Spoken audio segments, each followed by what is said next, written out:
Tollywood superstar দেবের career এখন মধ্য গগনে।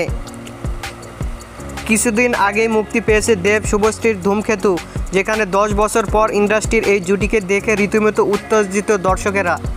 দেব শুভশ্রীর প্রেম ভাঙার পর তাদের একসঙ্গে ফের দেখা যাবে সেই আশায় ছেড়ে দিয়েছিলেন সকলে।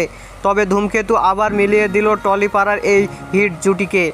আর এর মাঝে সোশ্যাল মিডিয়ায় ভাইরাল দেবের আরও একটি ভিডিও, যেখানে দেব রোমান্টিক ড্যান্স করছেন বলিউডের বেবিডল খ্যাত সানি লিওনের সঙ্গে।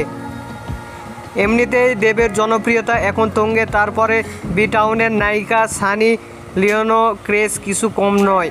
আর দুই ইন্ডাস্ট্রির মানুষ পা মিলালেন একসঙ্গে। দেব পরেছিলেন সাদা রঙের কোট প্যান্ট আর সানির পরনে ছিল ছাই রঙের শিফন শাড়ি। দুই তারকাকে রোমান্টিকে ড্যান্স করতে দেখে গেল দেবের হিট গান কি করে তোকে বলবো তুই কে আমার।